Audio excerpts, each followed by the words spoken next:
Alléluia. Amen. Je peux avoir un mot amen? Amen. Alléluia. Nous allons continuer dans cette série. Nous sommes en train d'arriver à la fin de la série. Pas aujourd'hui, mais je pense qu'il reste encore peut-être 2, 3. On verra. Mais on est vers la fin. Amen.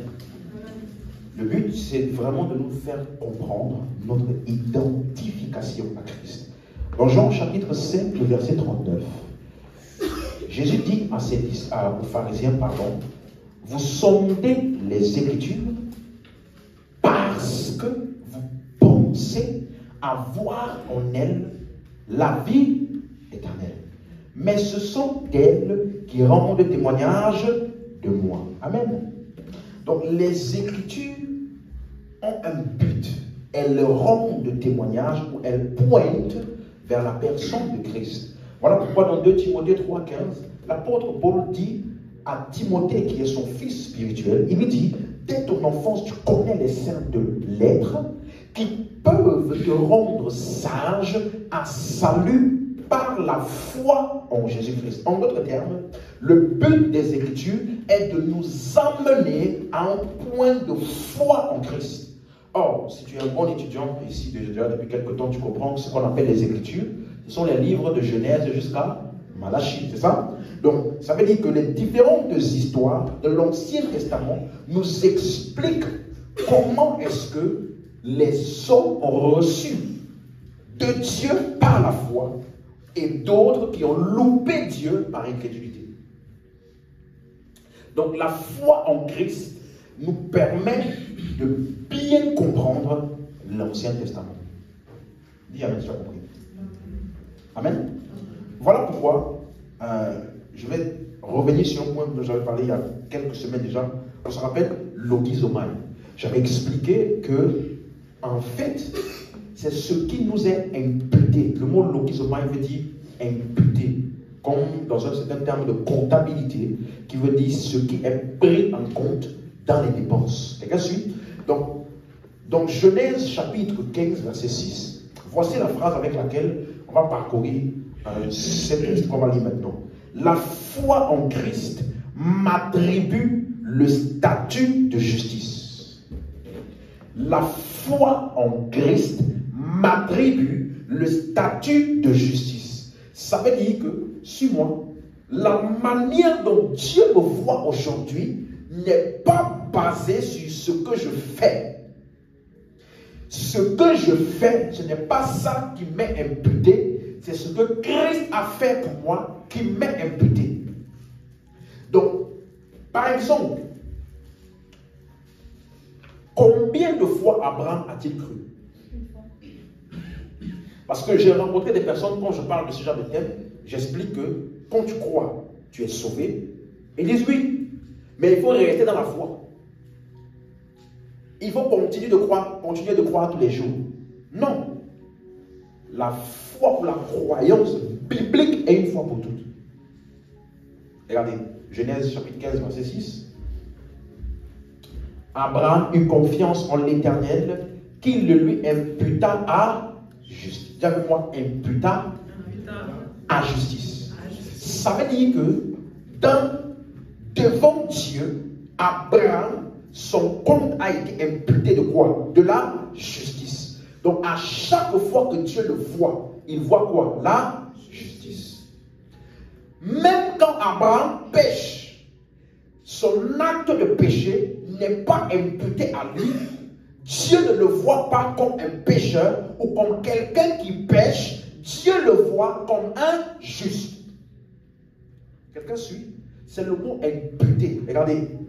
Cet acte-là a été cité beaucoup de fois dans les épîtres. Par exemple, le Romains chapitre 4, le verset 3. Que dit l'Écriture? C'est Paul qui parle. Abraham crut à Dieu et cela lui fut imputé à justice. Verset 9. Ce bonheur n'est-il que pour les circoncis ou est-il également pour les incirconcis? Car nous disons que la foi fut imputée en justice à Abraham. Vous voyez le seul verset qu'on a lu de l'Ancien Testament là est répété plusieurs fois parce qu'il veut attirer ton attention sur un point. Le fait que tu as cru, ça t'a imputé quelque chose. Si toi tu ne te rends pas compte de ça, tu vas continuer à te regarder d'une manière différente dont Dieu te regarde parce que tu as cru. Regardez, un autre verset, verset 22. C'est pourquoi cela lui fut imputé à justice. Encore une fois. Un autre texte. Galates chapitre 3, le verset 6. Regardez combien de fois ce texte est répété. Comme Abraham crut à Dieu et que cela lui fut imputé à justice. Quelqu'un voit à quel point c'est répété plusieurs fois? Jacques chapitre 2. Voici un texte vraiment qui a dérangé plusieurs personnes. Jacques chapitre 2, verset 23. Ainsi s'accomplit ce que dit l'Écriture. Abraham crut à Dieu et cela lui fut imputé à justice et il fut appelé ami de Dieu. Ça fait déjà 4 fois qu'on a lu ce même texte-là, dans les épîtres, qui sont les livres des apôtres. Est-ce qu'on suit? Donc ils veulent attirer notre attention, que tu ne perdes jamais de vue un point essentiel. Lorsque tu crois ou lorsque tu as eu la foi, tu as reçu Christ, il y a quelque chose qui t'a été imputé. Et regarde, verset 20. Veux-tu savoir, ô homme? On t'a déjà dit ça. Parce que souvent, quand nous on va évangéliser, on dit aux gens, quand tu crois, tu es sauvé. Et dit oui, oui, oui, oui. Mais la foi, sans les œuvres, hein? Donc, il faut faire les œuvres, il faut faire les œuvres. C'est pas fini. Verset 21. Ça garde encore plus la fête. Abraham, notre père, ne fut-il pas justifié par les œuvres? Aïe! Lorsqu'il offrit son fils Isaac sur l'autel. S'il n'avait pas mis la fin de la phrase là, le livre de Jacques ne devait pas être dans la Bible. Tu n'as pas compris ce que je veux dire. Suis-moi. La Bible est un livre tellement intelligent qu'il est impossible qu'il se contredise. Que ce livre se contredise. Tu suis? On a lu, on a dit verset 21, c'est ça? Reviens au verset 23.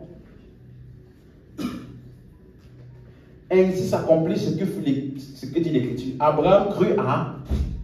Abraham a fait quoi? Il a cru à qui? Et cela lui fut imputé à... Donc il a été justifié parce qu'il a... Tout le monde est d'accord? Mais regardez, verset 21. Abraham, votre père, ne fut-il pas justifié par les... Est-ce qu'il se contredit? Est-ce qu'il se contredit? Tu vois, il a donné un détail qui est très important. Il dit justifié par les œuvres lorsqu'il offrit son fils Isaac sur l'autel. Or, tout à l'heure, on a dit quoi? Genèse chapitre 15, le verset 6. Abraham crut, cela lui fut imputé à... Donc, il a été justifié dans Genèse 15. Mais il a offert son fils dans Genèse 22. Donc, Jacques suppose que tu connais l'histoire. Parce que lui, il a mélangé les deux. Comme c'était ensemble. Il suppose que tu connais l'histoire. Donc, ça veut dire que le justifié dont il parle ici, ce n'est pas la même chose que le justifié par la foi. Quelqu'un comprend ça? Ok. Il va mieux expliquer, verset 22. Tu vois donc que, suis-moi, la foi agissait avec ses... Et que par les œuvres, la foi fut rendue comment? Le mot parfait là, c'est le mot-clé téléos. C'est utilisé dans la Bible pour la maturité, un stade de croissance. Vous voyez? Donc, en fait, il est en train de dire que donner Isaac n'a pas justifié Abraham. Donner Isaac était la preuve qu'il avait mûri. Donc, quand on dit justifié par les œuvres là, ce n'est pas devant Dieu. Mes œuvres ne font pas que Dieu me voit comme étant juste. Qu'est-ce qui fait que Dieu me voit comme étant juste? Hein? Tout le monde est d'accord? Ce qui fait que Dieu m'impute la justice, c'est quoi? Là. Or, qu'est-ce qui fait que les hommes voient que je suis juste? Les œuvres. C'est pour cela que dans Jacques 2, il te dit toujours, verset 14, à partir du verset 14 jusqu'au verset 24, lis chez toi, il te dit, montre-moi ta foi sans les œuvres. Je te montrerai ma foi par mes œuvres. Donc ce n'est pas une question de montrer à Dieu, mais pour que les hommes voient ce que je suis. Donc en fait, aujourd'hui, lorsque je sers le Seigneur, je lui confie des choses, je vis une vie de sacrifice, je ne deviens pas plus juste. Je suis simplement en train de démontrer ma justice en grandissant et en croissant spirituellement. Est-ce que vous suivez? Dans Genèse 15, quand Abraham a cru, il n'a fait aucune action. Rien. Dieu a parlé, il a cru. Par contre, dans Genèse 22, il a démontré ce qu'il avait cru là, par une action.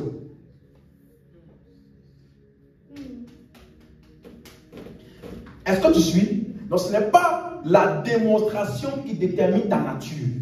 C'est ta nature qui détermine ta démonstration. C'est comme si tu disais, un homme, il marche sur ses deux pieds. Marcher sur mes deux pieds ne fait pas de moi un homme. Mais plutôt, parce que je suis un non, je vais finir par marcher. C'est la même chose comme un arbre et son fruit.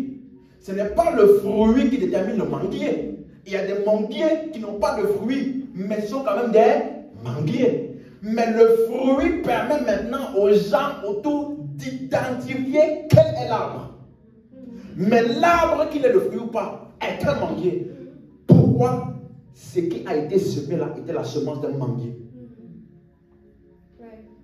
Voilà pourquoi la Bible dit, vous les reconnaîtrez à leur...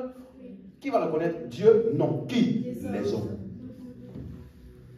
Donc, Jacques expliquait ici quoi? La croissance spirituelle où ma nature devient maintenant manifeste dans mes œuvres.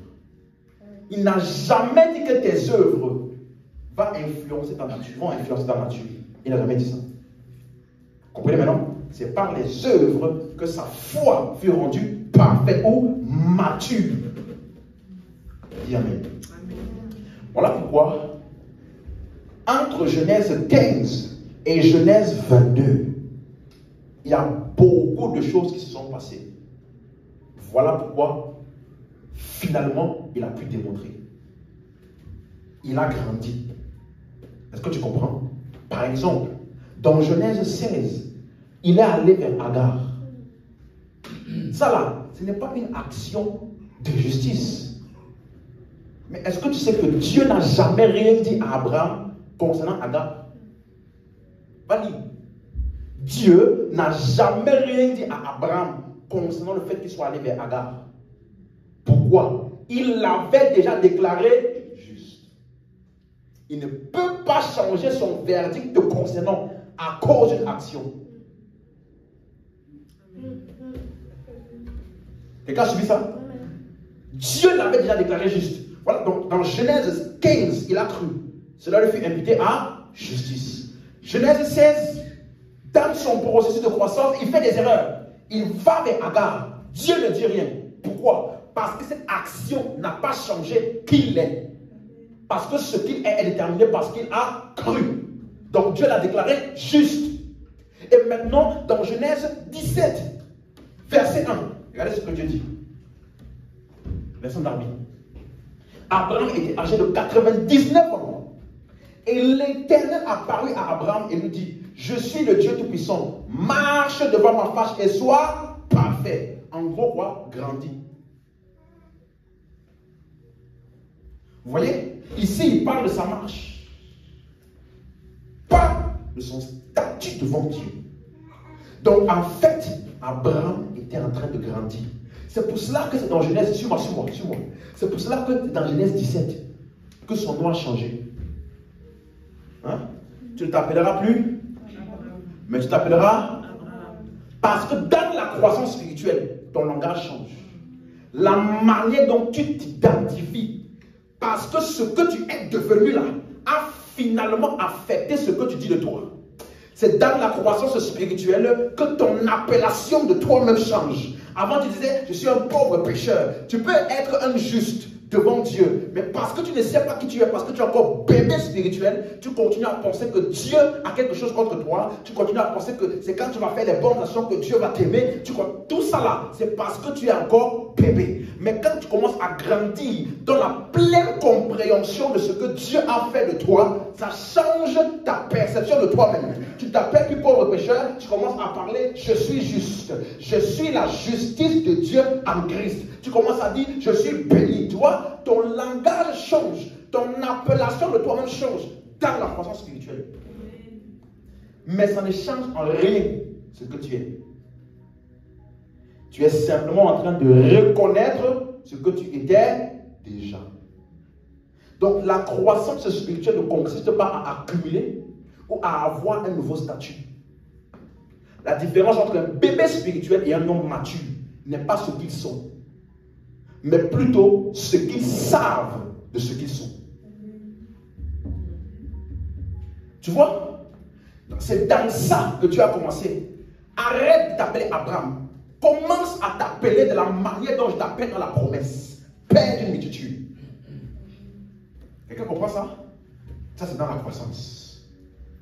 Donc, à mesure que tu grandis, tu apprends plus de la parole de Dieu. Mais ta nature de justice ne grandit pas. Écoute-moi. Tu ne seras jamais plus juste que tu as été le jour où tu as reçu Jésus. Tu ne seras jamais plus juste que ce que tu es devenu le jour où tu as reçu Christ. Il n'y a pas de croissance dans le niveau de justice. Il n'y a que la croissance dans la conscience de la justice. Et cette conscience de la justice affecte ma marche. Tu vois, entre un bébé qui voit un petit cafard et puis il a peur, et une grande personne qui voit aussi le même cafard, mais qui n'a pas peur, il fait ça, et puis il avance. Qu'est-ce qui a changé entre le bébé et lui? La pleine conscience de ses habilités. Mais la chose en face n'a pas changé. Tu vois pourquoi il y a encore des problèmes qui arrivent à te frustrer, t'ébranler, te faire te sentir incapable, te faire te sentir rien, tout ça. Tu sais pourquoi? Parce que tu n'as pas encore assez grandi dans la conscience de qui tu es. Venir à l'église ne change pas les problèmes. Venir à l'église ne règle pas les problèmes. Venir à l'église te fait changer comment tu te vois devant les problèmes. Et comment tu te vois devant les problèmes change comment tu agis devant les problèmes. Et comment tu agis devant les problèmes va changer le problème. Amen. Donc en fait, quand je viens à l'église, je ne me focalise pas sur ton problème. Je me focalise sur qui tu es. Sachant qu'en grandissant dans ça, les problèmes là, tu vas savoir gérer ça. Amen. Donne-moi pas la main. Amen. Vous m'avez suivi? Donc tu deviens juste une fois pour toutes. Il n'y a aucun chrétien qui est plus juste qu'un autre. Il n'y a aucun chrétien qui est plus saint qu'un autre. Il n'y a aucun chrétien qui est plus puissant qu'un autre. Il n'y a aucun chrétien qui est plus proche de Dieu qu'un autre. Tu vois, il n'y a que des chrétiens qui sont de plus en plus conscients de la nature de sainteté, de la union avec Dieu. Voilà la différence entre l'un et l'autre. Il dit dans Romains chapitre 10, verset 9, tu confesses au Seigneur Jésus, de ta bouche, Seigneur Jésus, tu crois dans ton cœur, que Dieu l'a ressuscité entre les morts, tu seras sauvé. Verset 10. Car c'est en croyant du cœur qu'on parvient à la justice. Tu vois, il y a des gens qui nous ont fait croire depuis des années que pour parvenir à la justice, il fallait observer un système de règles. Il y a des gens qui ont fini par nous faire croire, à force de lire des versets bibliques hors contexte, ils ont réussi à nous convaincre que pour être juste devant Dieu, c'était à force de prier beaucoup, de changer ton cœur, d'être sincère devant Dieu, ou bien de te retrancher de certains péchés, de certaines choses. C'est faux. Ce qui te permet de parvenir à la justice, suis-moi, c'est la foi en Christ. Ça veut dire que devant Dieu, quelqu'un qui essaye de vivre une bonne vie, mais qui ne croit pas, est pire. Non, laisse-moi reformuler. Devant Dieu, quelqu'un qui a juste cru en Christ est beaucoup mieux, de très loin, que quelqu'un qui essaie de parvenir à Dieu par ses efforts de justice. Le plus haut niveau de moralité devant Dieu, c'est la foi en Christ. Tu vois? Elle dit que quand tu vois quelqu'un là, celui-là, il ne parle jamais mal. Il fait toujours tout bien. Devant les hommes là, le niveau de moralité devant les hommes, on dit non, lui c'est un bon gars. Devant Dieu, le standard de moralité, c'est la foi en Christ. Dieu dit, le jour où tu as cru, ça c'est un bon gars. Celui-là qui essaie de faire toutes les bonnes actions du monde, mais n'a pas cru en Jésus-Christ, c'est un mauvais gars devant Dieu. Parce que c'est en croyant du cœur qu'on parvient à la... Donc, le jour où tu as cru, tu es parvenu. Tu n'essayes pas de parvenir dans ta vie chrétienne. Tu es parvenu le jour où tu as cru. Ça doit être établi. Écoute-moi, ce sont des choses, c'est trop dur pour les religieux. Si tu as grandi avec une mentalité religieuse, ça va te faire écho en toi. Je me rappelle, je parlais avec un musulman encore. Il m'a dit, pas un musulman, un chrétien musulman, je ne sais pas comment expliquer ça. Il croyait un peu en Jésus, il croyait aussi le prophète, tout ça là. Donc quand je parle avec lui, je lui expliquais. Il dit non, c'est trop beau pour être vrai. Il m'a dit ça. Donc il y en a, ils préfèrent qu'on te dise, coupe ton pied, marche à genoux pendant un mois. Il y a des religions là, ils grimpent des escaliers en gravier sur les genoux jusqu'à le son sort. Il y a des religions comme ça. Et quand tu arrives au sommet là, qui peut te parler? Tu te sens, non, j'ai accompli, franchement là, Dieu ne peut pas te rejeter. Tu vois, le plus haut niveau de moralité devant Dieu, c'est simplement le fait de croire en Christ. Voilà pourquoi quand l'auteur des Hébreux, il parle aux Hébreux, les Juifs là qui sont habitués à faire beaucoup d'actions, il dit, efforcez-vous d'entrer dans le repos. Tu comprends?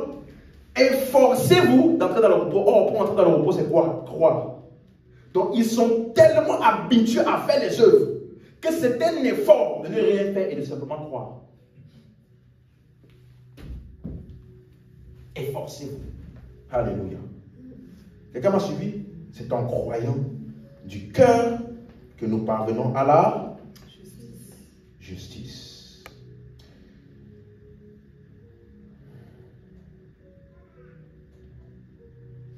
Laissez-moi retrouver un texte ici. Voilà. Donc, est-ce que jusqu'ici c'est clair pour tout le monde? Romains 5, verset 1. Étant donc justifiés par les bonnes œuvres, par là, nous avons la paix avec Dieu. Par qui? Tu vois la prière qu'on a fait tout à l'heure? Tant que tu ne sais pas qui tu es, tu ne sais pas, tu ne sauras pas ce que tu as.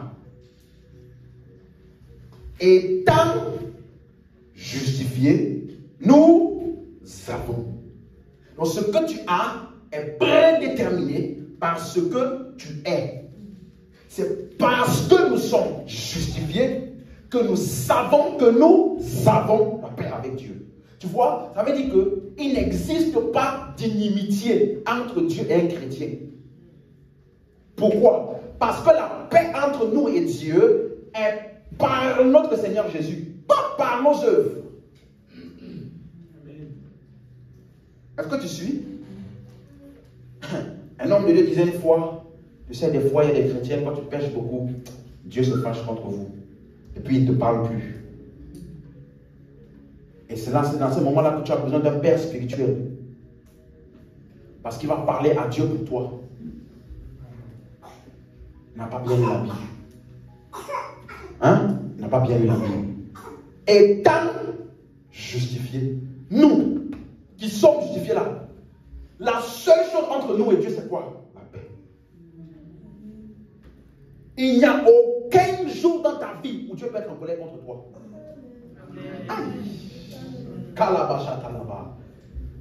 Pasteur, qu'est-ce que tu dis? Verset 9. Écoute-moi. Il n'y a aucun jour possible dans ta vie où Dieu peut être en colère contre toi. Regardez. À plus forte raison donc. Maintenant que nous sommes quoi? Justifiés. Nous sommes quoi? Justifiés. Serons-nous sauvés par lui de quoi? Donc tu vois que le fait que tu es justifié, il n'y a plus de colère pour toi. Donc Dieu ne peut jamais être en colère contre un chrétien. Bon, ça là, je dis ça à cause de la faiblesse du langage. Parce que si je voulais vraiment parler littéralement, Dieu n'est jamais en colère. Est-ce que tu suis?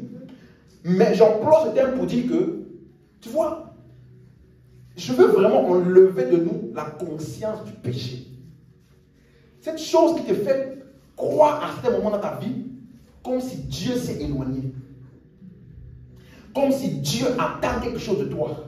Comme si Dieu n'est pas satisfait. C'est la conscience du péché qui emmène la conscience de la séparation. Est-ce que tu suis? Étant justifié, revenons au verset 1. Par la foi, nous avons la paix avec, dis avec moi, j'ai la paix avec Dieu. C'est irréversible. Comment tu peux connaître ça? Et puis tu as peur de prier. Là, le jour où tu as fait une vraie gaffe, tu as peur d'aller prier. Tu ne te sens pas digne de venir prier devant Dieu parce que selon toi, tu es trop impur. Tu vois, c'est ce que Dieu dit de toi qui compte. Est-ce que vous savez que même longtemps après que Paul a cru, certains l'appelaient toujours meurtrier? Vous savez ça? Même Jésus, on l'appelait blasphémateur. Belzébul, le prince des démons, on l'appelait comme ça. Si tu devais t'attacher à ce que les hommes disent de toi, tu ne vas jamais grandir spirituellement. Parce que les mêmes personnes qui peuvent t'élogier aujourd'hui, demain là, ils peuvent me dire, c'est lui, oh, c'est le même genre qui vont dire plus tard, crucifiez-le. Est-ce que tu suis? Donc, la justice, c'est votre statut devant Dieu. Et tu as besoin de la conscience de la justice. Premièrement, dans la manière dont tu relates avec Dieu. Tu ne peux pas relater avec Dieu basé sur les paroles que les personnes t'ont dites. Oh Seigneur, pourquoi personne ne me comprend? Oh Seigneur, depuis que je suis chrétien, les gens ne m'acceptent plus. J'ai l'impression comme si je suis devenu personne non grata. Tout le monde est contre moi. Et basé sur ça, tu penses, tu commences à douter même de ton statut devant Dieu. Est-ce que ce n'est pas Dieu qui est en train de me donner un message? Non!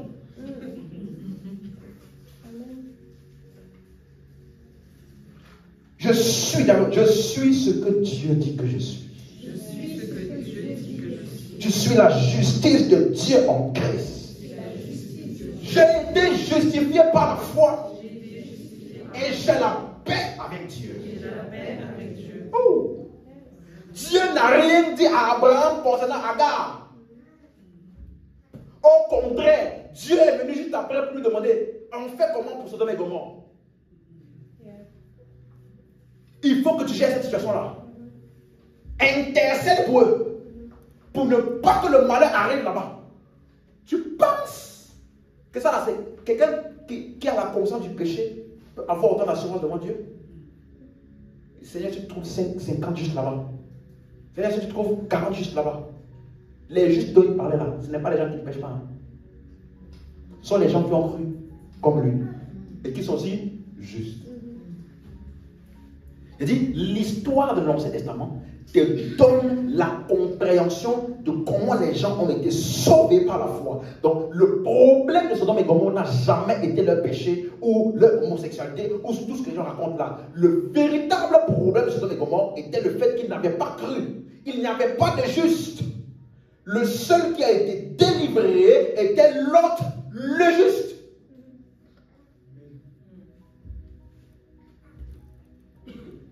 C'est l'histoire qui est en train de préfigurer la fin des temps. Parce que tant qu'il y a Dieu quelque part, le salut est disponible. Donc la ville de Sodome et Gomorrhe ne pouvait pas être détruite tant qu'il y avait Lot. C'est quand Lot est parti.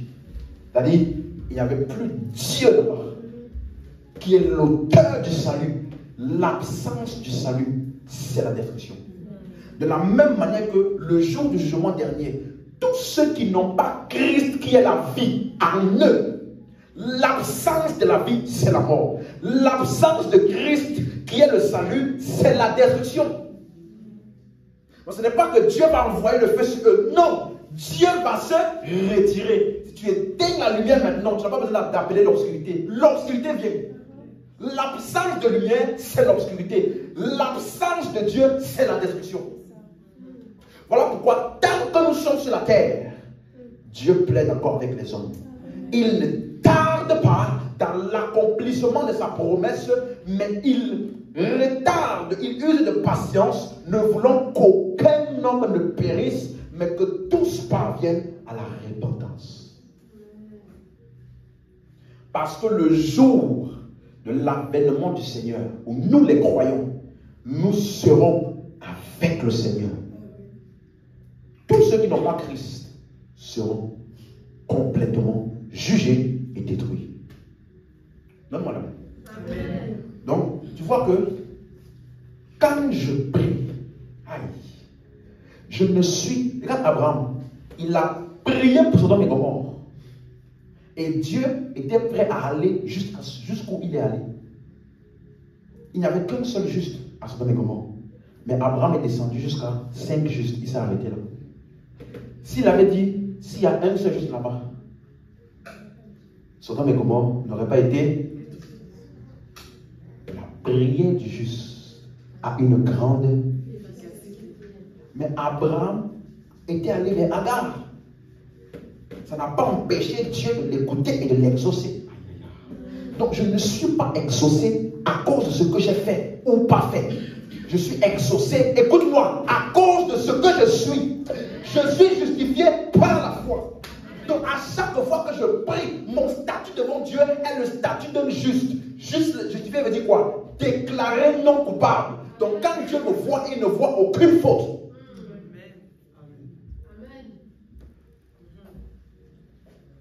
La conscience de la justice est ce que tu dois avoir tout le temps.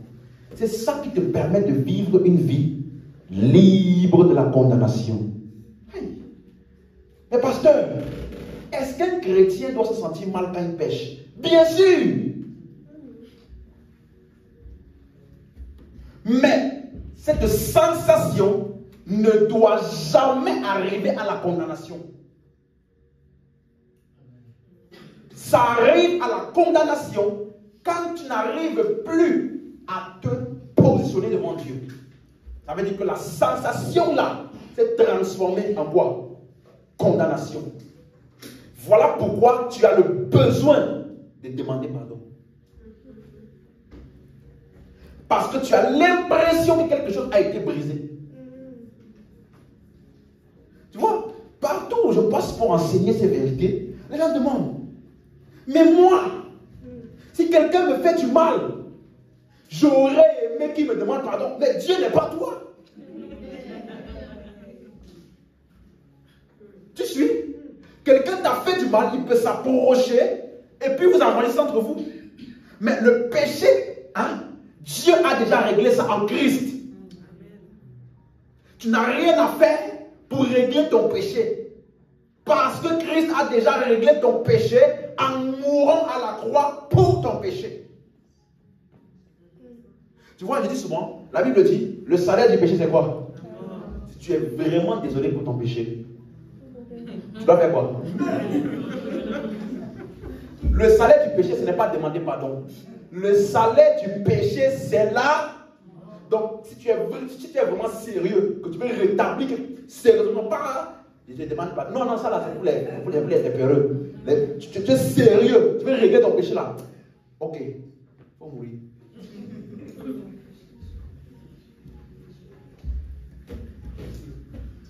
Tu vois, Christ est mort pour nos péchés. Voilà pourquoi il dit, le salaire du péché c'est la mort. Mais il ne s'arrête pas là. Mais le don gratuit de Dieu, c'est la vie éternelle en Jésus-Christ. Donc, devant le péché, ce que tu dois reconnaître, c'est le don gratuit qu'on t'a fait, la vie éternelle. Amen. Jésus nous a donné le don de la non-condamnation. C'est ça qui est dans notre compte. C'est pour cela que Abraham a été cité par tout le monde comme un champion. Ils ont ignoré ses erreurs. Parce que Dieu a ignoré ses erreurs. Parce que ce qui était dans le compte d'Abraham, c'était quoi? Justice. Tu vois, tu ne liras nulle part dans le Nouveau Testament concernant Delilah. Tu l'as lu? Delilah? Hein? Tu vois, elle voit c'est qui?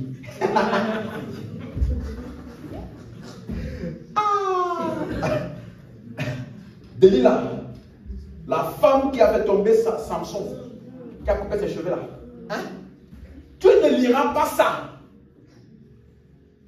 nulle part dans le Nouveau Testament. Parce que le Nouveau Testament prend en compte ce que Dieu a pris en compte. Et ce que Dieu a pris en compte, par la foi, Samson. Par la foi, Abraham. Par la foi, Abel. Par la foi, Noé. Par la foi, Enoch. Aucune de leurs fautes, excuse-moi, aucune mention de Bathsheba. Mais par contre, tu peux lire Acte 2, verset 29. Regardez ce qu'on dit de David. Homme frère, qu'il me soit permis de vous dire des moments au sujet du patriarche David. Qu'est-ce qu'ils ont retenu du patriarche David? Regardez. Le patriarche David, qu'est-ce qu'il a? Il est mort, il a été enseveli et son sépulcre existe encore aujourd'hui parmi nous. La suite. Comme il était quoi? Il était quoi? Et qu'il savait que Dieu lui avait promis avec serment de faire asseoir un de ses descendants sur son trône. La suite. C'est la résurrection de Christ qu'il avait vue en avance et qu'il avait annoncé en disant qu'il ne serait pas abandonné dans le séjour des morts et que sa chair ne verrait pas la corruption. La suite. Regardez, hein, on parle de David. Hein. C'est ce Jésus que Dieu a ressuscité. Nous en sommes tous témoins. Voici ce qu'on retient de David. Il a annoncé la résurrection de Christ. Toi, tu vas faire un séminaire entier. 7 étapes pour échapper à la Delilah de ta vie. Échapper à la Bathsheba. Tu vois, tu es encore dans ceux qui ont la conscience du péché.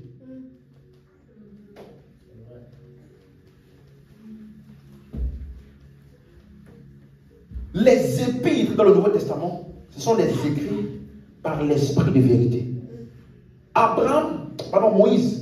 Moïse a tué un Égyptien. C'est un meurtrier. Mais quand l'esprit de vérité, par les apôtres, raconte son histoire, on dit il a quitté l'Égypte parce qu'il considérait l'opprobre de Christ comme une meilleure richesse que les richesses d'Égypte. Ça veut dire on dit que Moïse, il a regardé les richesses d'Égypte et il a regardé les richesses de l'opprobre en Christ. Il a considéré Christ là une meilleure richesse que les richesses d'Égypte. Voilà pourquoi il est parti. C'est ce qu'eux ils disent. Hein. Mais quand toi tu lis, tu sais pourquoi il est parti. Tu vois, non? Parce que les seules choses qui sont prises en compte les concernant sont ce qu'ils ont fait par la foi en Christ. C'est ça qui compte devant Dieu. Et c'est ça qui devrait compter pour toi. Si tu te regardes autrement, c'est toi et toi seul qui te prive de la liberté en Christ. Tu vois, Dieu, à chaque fois que les gens venaient vers Christ, il n'a jamais demandé à quelqu'un, est-ce que tu as pardonné avant de guérir? Jamais guéri. Et qu'est-ce que c'est? Même le gars qui est venu couper qui est venu pour l'arrêter, Pierre a coupé son oreille. N'est-ce pas? Jésus a fait quoi? Bien fait. Tu temptes Dieu? Bien fait. Il a fait ça? Non. Il a remis l'oreille en place.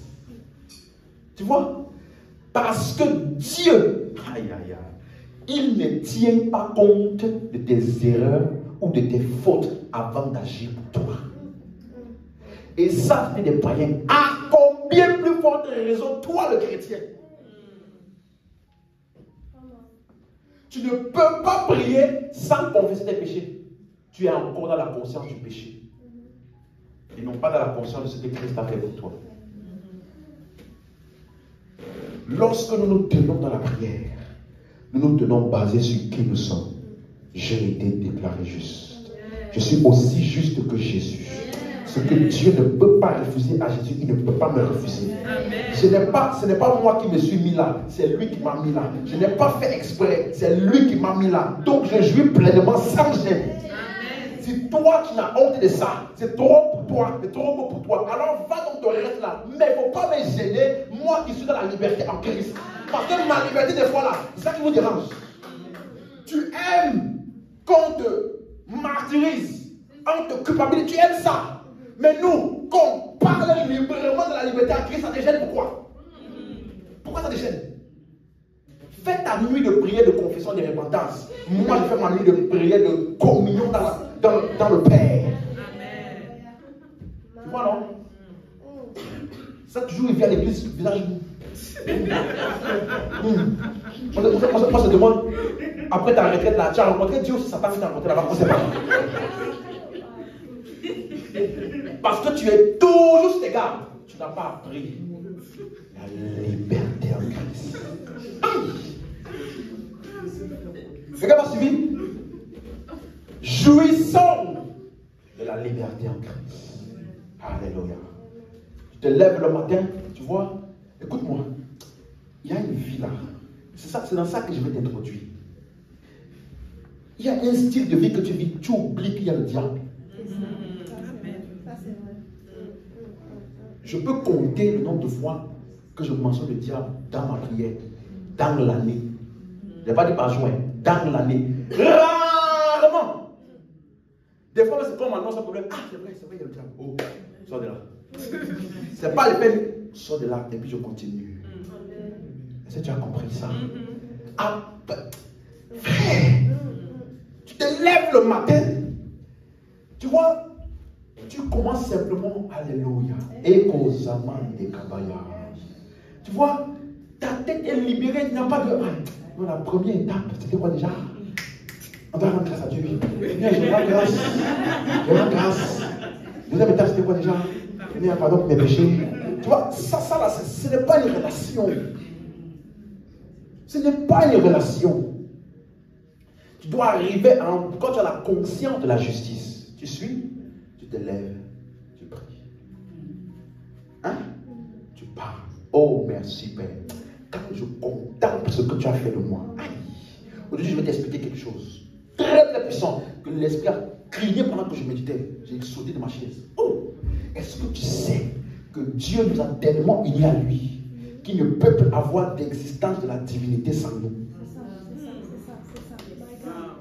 Il y a une perception de la divinité avant la croix. Et une perception de la divinité après. Tu me suis? Quand l'esprit a fait ça, j'étais sur ma chaise, j'ai dit, ah! En fait, il n'y a plus de divinité sans nous. Parce que la Bible dit qu'il nous a appelés à la communion. Dans la communion, là, il n'y avait que le Père et le Fils avant. Le Père et moi. Mais quand Jésus, par sa résurrection, lui, la Bible dit qu'il voulait conduire beaucoup de fils à la gloire. Aïe, aïe, aïe, aïe, aïe. Il a enlevé tout ce qui était incompatible avec la divinité en nous, à savoir le péché, la mort, tout cela. Il nous a introduits dans la divinité.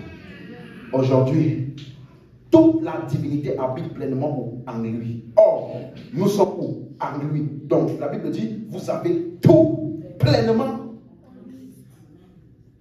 Attends, je vais t'expliquer ça tout à l'heure. Je ne vais pas m'avancer trop vite. Suis-moi.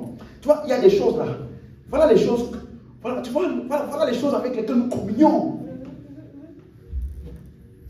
Ça veut dire que même dans le disciple-là, et que tu formes les personnes, tu les formes avec cette conscience, pas dans l'accusation. À chaque fois que Paul réprimandait, il ne commençait jamais par la réprimande. Il commençait d'abord par leur rappeler qui ils sont. Et basé sur ce qu'ils sont là, il leur disait, comme tu es ça, ne fais plus ça. Il n'a pas dit, arrête ça. Non, il a dit, tu es ça. Et celui qui est ça là, ne peut pas faire ça. Il ne réprimandait pas.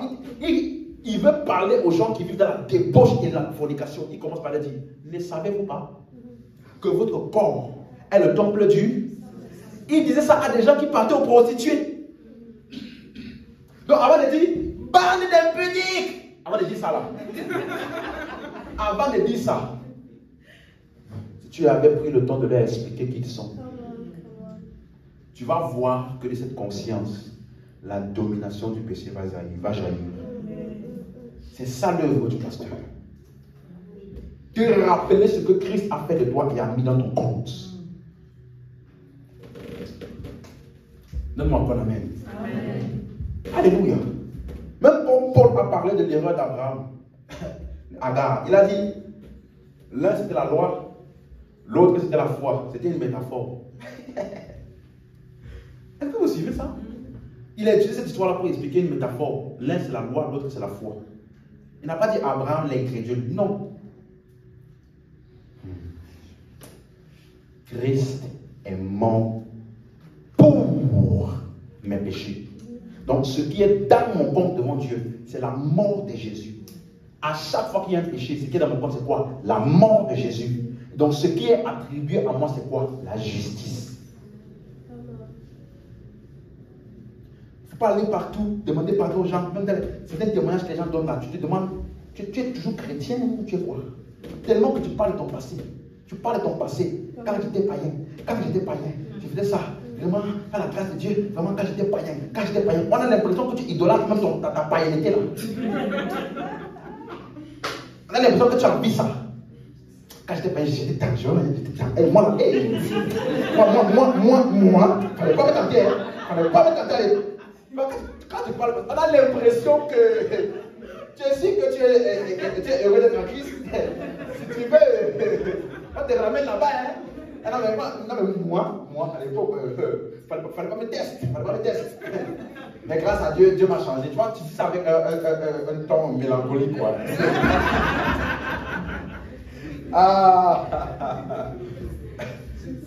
Elle est dessus. Mon statut d'aujourd'hui. Quand tu me parles de mon passé, je dis c'était pas moi. C'est ça. C'était le vieil homme, il a été crucifié. Celui que tu connais aujourd'hui là n'a rien à voir avec l'autre là. Ça, c'est ce que je suis. Donne-moi pour l'amen. Amen. Donc, je suis la justice de Dieu en Christ. C'est ça que je suis et c'est ce qui a été crédité à mon compte. Donc, quand je viens devant Dieu, ce n'est pas pour demander pardon. Non. C'est lui qui m'a déclaré juste. Ce n'est pas moi qui ai demandé. Il m'a déclaré juste. Donc, quand je viens devant lui, je viens avec cette conscience-là. Je suis juste. Quand tu n'as pas ça là, c'est ça qui te fait chanter les chants. Purifie mon cœur, à moi aussi pur que l'or est là. Ouais, tout le monde connaît ça. Avant là, c'était votre chant favori.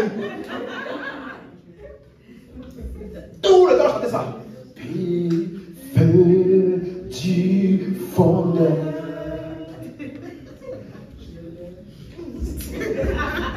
J'ai oublié les paroles. Tu vois, ça c'est, quand tu chantes ça là, tu as l'impression que c'est bien. Quand tu ne sais pas, tu as l'impression que c'est bien. Parce que tu demandes à Dieu de te purifier. Mais quand tu as la conscience de la justice et que tu sais que tu es en Christ, regardez 1 Corinthiens 6:11. C'est ça. Oui, c'est ça. C'est là ce que vous étiez, quelques-uns de vous. Mais vous avez été quoi? Vous avez été quoi? D'autres versions disent purifié. Vous avez été quoi? Vous avez été quoi? Justifié. Donc, je ne viens. Comment tu peux demander purifie mon cœur, crée en moi un cœur pur? Non. Tu es lavé. Amen. Est-ce que tu suis? Ce sont des chants qui te font dévier de la conscience de la justice. 1 Pierre chapitre 2, voici ce que nous on dit. 1 Pierre 2 verset 9. Vous au contraire, vous êtes une race élue. Vous êtes un sacerdoce royal. Vous êtes une nation comment? Une nation comment? La suite, un peuple afin que vous annonciez les vertus de celui qui vous a appelé des ténèbres à son admirable. C'est ça qui est dans mon compte. C'est pas fini. Verset 10, regardez encore. Vous qui autrefois n'étiez pas un peuple. Comment peux-tu continuer aujourd'hui de te comporter comme si tu étais comme le celui d'avant là? Je veux n'être qu'à toi. Je veux t'appartenir à toi seul. Frère, il a fait de toi son peuple. Un peuple acquis. Vous, avant, vous n'étiez pas un peuple. Donc c'est avant que tu pouvais chanter ça. Vous qui n'étiez pas un peuple, maintenant, maintenant vous êtes quoi? Donc quand tu regardes le peuple qu'on dit, le peuple de Dieu sur la terre, ce n'est pas l'Israël. C'est toi et moi en Christ. Amen. La nation sainte, ce n'est pas Israël. C'est toi et moi. La race élue, le peuple choisi, ce n'est pas Israël. C'est toi et moi. Vous qui n'étiez pas un peuple, maintenant vous êtes le peuple de Dieu. Vous qui n'aviez pas obtenu miséricorde et qui maintenant, pas vous obtiendrez. Approchez-vous de la grâce, du trône de la grâce, afin que vous obteniez miséricorde. Ça là, c'est ce que tu as fait quand tu as cru. Tu t'es approché, tu as obtenu miséricorde.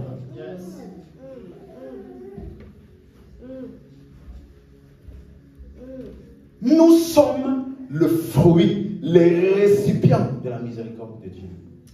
On n'essaye pas d'avoir ça. C'est ça qui est dans mon compte. Amener les ténèbres à la lumière. Peuple saint, nation sainte, obtenir miséricorde. Je suis béni, juste. C'est ce que je suis. Tu vois, beaucoup d'entre nous, nous sommes comme ces personnes-là. Je vais te donner un exemple. C'est d'entre vous, vous allez comprendre mon exemple. Très bien. Tu es déjà parti manger, on t'a dit, tout ce que tu prends est à mon compte. Tu as déjà dit ça? Est-ce que tu as déjà remarqué comment tu commandes quand c'est à ton compte? Et comment tu commandes quand quelqu'un te dit, tout ce que tu prends est... Il y a un pouvoir qui te libère. Tu vois, subitement les prix là, tu ne te focalises plus trop sur les prix. Hein? Et si tu as peur de commander, c'est parce que tu as peur que la personne n'en a pas la capacité. Hein? Ou tu as encore la conscience de la pauvreté malgré qu'on t'a libéré. C'est ça qui va faire que tu vas commander quand même. On n'essaie jamais. Il y a un de ma famille qui m'avait dit cette fois. Il m'a dit, même si tu t'invites, commande ce que ta poche peut prendre. Parce que on essaie Il m'a dit ça. Il m'avait dit ça. Donc, voilà. Et beaucoup sont comme ça en Christ. Christ te dit, il est mort pour tes péchés. Il a fait ce qu'il faut pour tes péchés. Mais quand tu pêches, je ne l'ai pas su. Tu vois, laisse-moi quand même faire quelque chose. Comme ça, au moins, on va dire que j'ai fait quelque chose. Demandez pardon. Je vais jeûner une semaine. Tu vois, ce sont des tentatives. Hein? Parce que tu n'as pas confiance en ce qu'il a fait.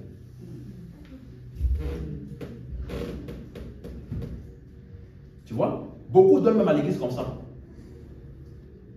Je fais une bonne offrande là. Comme ça, au moins Dieu va voir que je me suis vraiment repenti.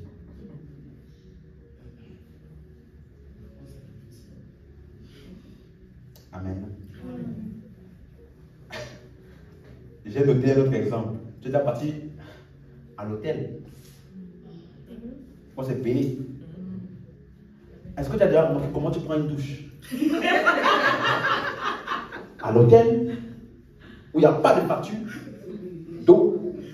Et comment tu prends une douche? Grâce à toi.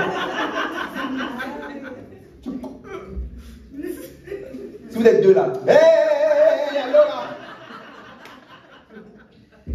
Hey. On va finir, on a la facture de la fin du mois. Hein. Même moi, il fait ça. Quand mon travail, on me dit, va dans telle zone, on a dans tel payé. Et la douche qu'il prend là. Parce qu'en ligne, je prends moins 5 douches. On sait jamais. Quand je vais avoir le temps pour prendre autant de douches, je prends la douche. Tu te couches, non, j'ai pas bien pris. Il y a un poids que tu n'as pas. Voilà le genre de liberté que nous avons en Christ. Le péché ne peut plus nous séparer de Dieu. Dieu ne regarde ce que tu fais pour t'exaucer ou pas. Ça n'a plus aucune influence parce que Dieu en Christ a tout réglé d'avance pour toi. Afin que tu puisses vivre une vie sans condamnation dans une liberté totale. Tu vois, c'est quand tu as la conscience de la justice que tu vis la véritable vie. Il nous a ramenés dans sa présence. Regardez, quand Adam a péché, qui lui a demandé de fuir? Personne. T'es-tu déjà demandé que le fait que Adam a péché sur moi n'a pas empêché Dieu de venir? Mais plutôt a poussé Adam pour la première fois à fuir Dieu. À cause de quoi? Le péché et surtout la conscience du péché. Où es-tu? Je me suis caché parce que j'avais peur. D'où vient la peur là? La conscience. Il y a beaucoup de chrétiens qui vivent leur vie chrétienne avec une conscience permanente du péché. Suis-moi, c'est la vérité.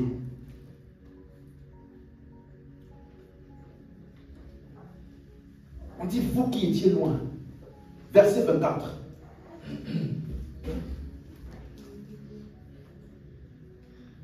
Lui qui a porté lui-même nos péchés en son corps.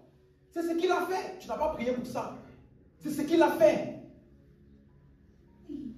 Afin que, mort au péché, nous vivions pour la justice. Lui, par la maladie desquelles nous sommes guéris. La suite, regardez. Car vous étiez comme des brebis errantes. Tu es avec moi, mais maintenant. Voici ce qui est dans ton compte.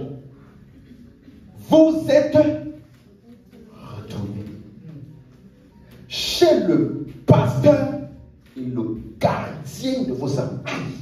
Mon âme ne peut jamais être perdue. C'est lui qui est le pasteur, le berger et le gardien de mon âme. Il a dit, je ne vous laisserai jamais, je ne vous abandonnerai jamais. C'est ce qu'il a dit.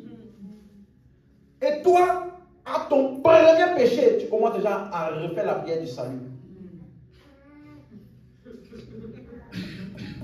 Tu vois?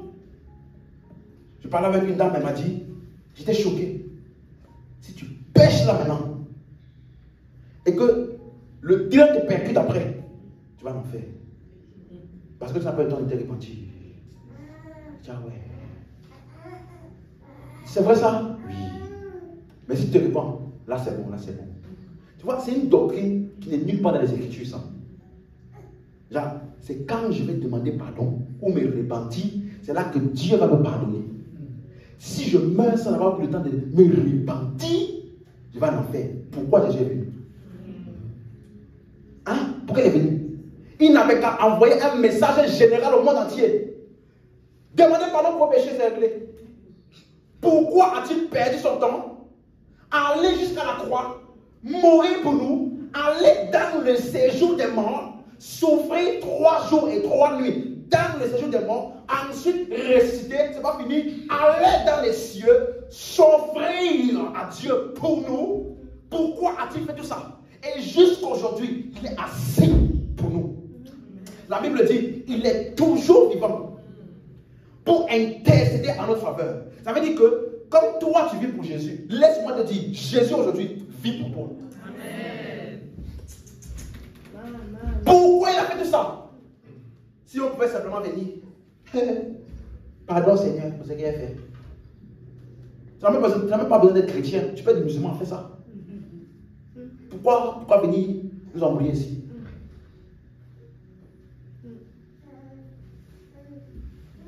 Nous avons une présence inconditionnelle de Dieu dans les bons et les mauvais jours.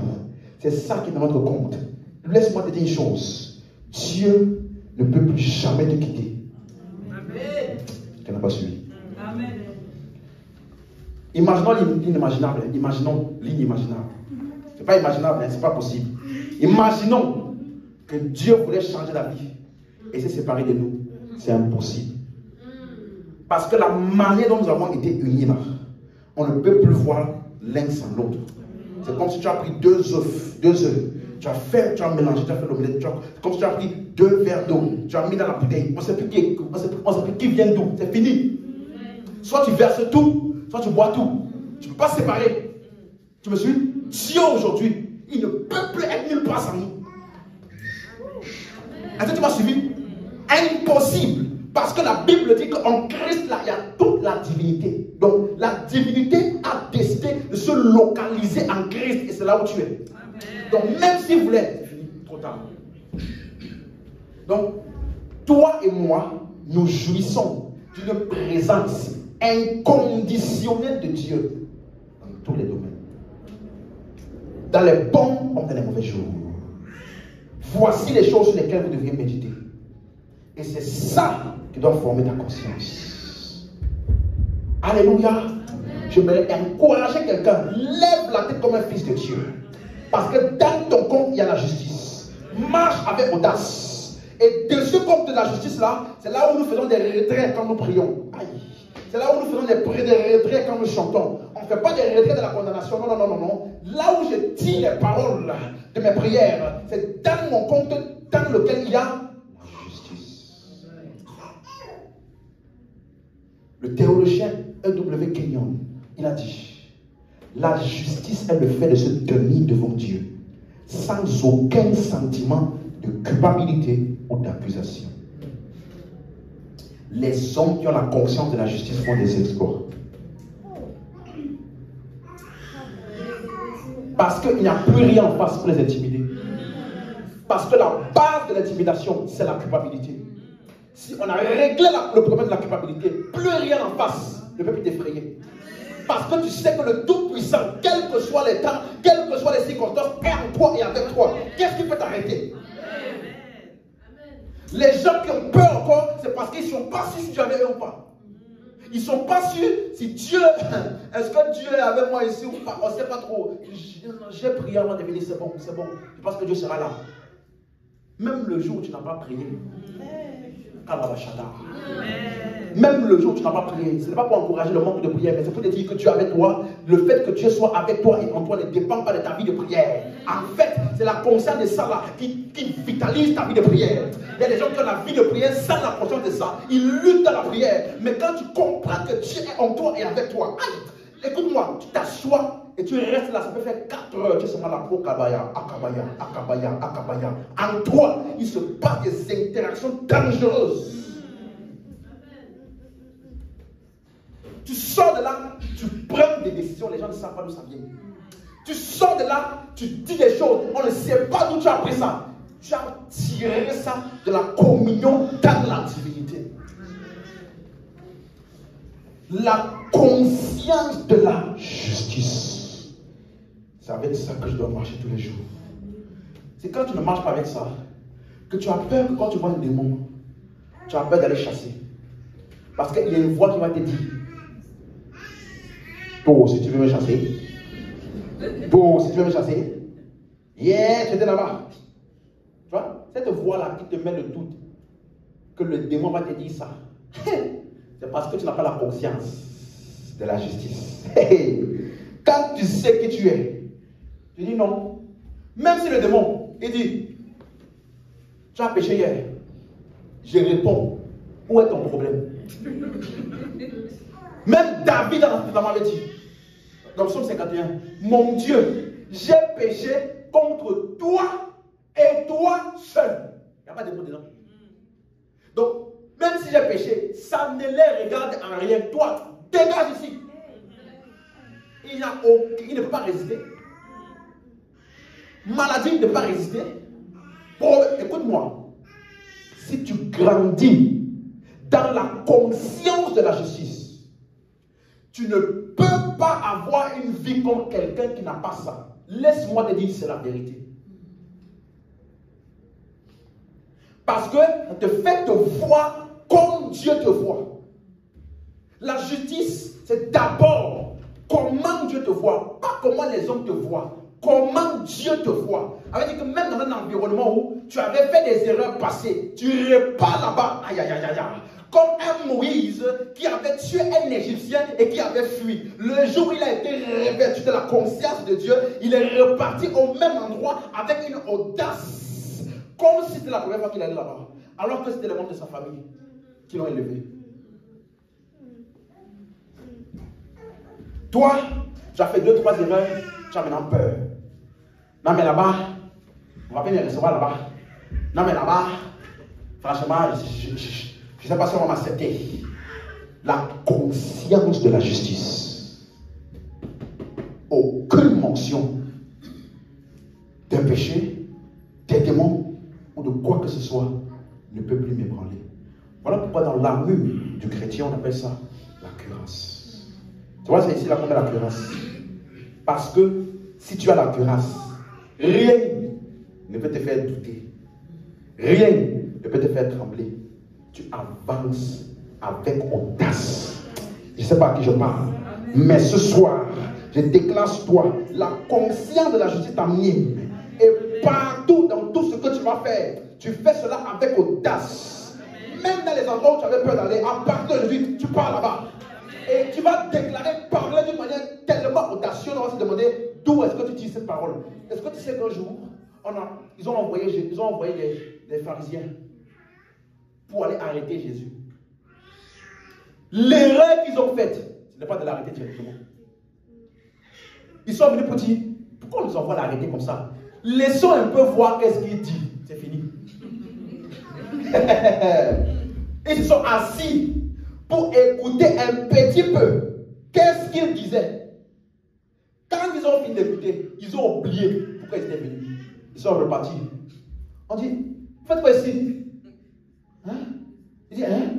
Vous faites quoi ici? Hein? Hein? Ah oui, on est ici. Mais l'homme là, pas arrêté, pourquoi? On n'a jamais vu un homme qui parle autant, avec audace et autorité. Je déclare, les gens vont reconnaître l'autorité de Dieu en toi. Amen. Même là où on t'avait rejeté, c'est là-bas même qu'avec la conscience de la justice, tu vas entrer là-bas comme si c'était la première fois et tu vas parler. Et l'autorité de Christ en toi va accompagner tes paroles. Et les circonstances vont s'aligner devant toi. La Bible dit, la prière du juste a une grande efficacité. Donc, à partir d'aujourd'hui, parce que tu vas prier avec la conscience de ta justice, toutes tes prières sont exaucées. Amen. Non seulement exaucées, mais elles se manifestent. Amen. Au nom de Jésus-Christ. il n'y a maintenant plus aucune condamnation pour ceux qui sont en Jésus-Christ. On peut se lever.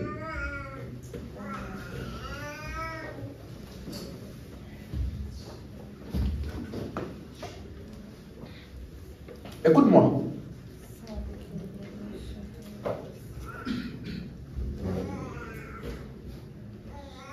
En Christ te montre à quel point Dieu, en voulant te sauver, a façonné toute son œuvre en Christ, en faisant de Christ le prototype pour tous les fils.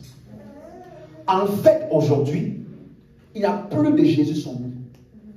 En fait, aujourd'hui, toi et moi, écoute-moi, ça ce sont les choses, tu vois, quand je priais, on a prié tout à l'heure, n'est-ce pas? Illumine les yeux de nos cœurs. C'est pour que tu sois conscient de ce que je t'explique là. Moi, je peux dire c'est ainsi, tu vois, non? Mais quand je suis dehors là, c'est comme ça que je pense. Tu me suis? Toi, tu vas venir ici à l'église, tu vas dire amen à ça. Quand tu vas sortir, tu vas continuer tes anciennes pensées. Le but, c'est pour que tu les prennes et à partir d'aujourd'hui, comme Abraham, ça change ton langage. Avant, je m'appelais comme ça. Avant, dans ce travail-là, je me regardais comme ça. Avant, dans cette famille-là, je me regardais comme ça. Mais à partir d'aujourd'hui, je suis la lumière du monde. Dans ma famille, la lumière. Dans mon travail, la lumière. Dans mon environnement, la lumière. C'est comme ça que je me vois. Ça veut dire que quand j'entre, toute opération ténébreuse cesse. Amen.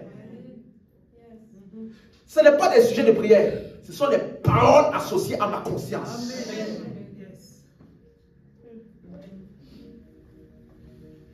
Tu vois, aujourd'hui, Jésus n'est pas plus juste que toi. Jésus n'est pas plus saint que toi. En fait, il t'a donné son esprit pour que tu sois exactement comme lui. Donc, quand Dieu te regarde, il ne voit pas Jésus à part et toi à part. Il te voit toi en Jésus. Donc, en fait, tu es exactement devant Dieu comme Christ. Et c'est de ta responsabilité de saisir ça et de commencer à marcher dans cette conscience. Quand tu comprends ça, tu n'as plus peur de parler. Devant un figuier, tu parles. Parce que tu sais ce qui accompagne ce que tu dis. Jésus, devant la tempête, il a parlé. Et la tempête s'est calmée. Toi, tu sais pourquoi tu as peur de parler, et puis après avoir parlé, tu vas vérifier. Tu sais pourquoi? Tu n'es pas conscient assez du Christ en toi.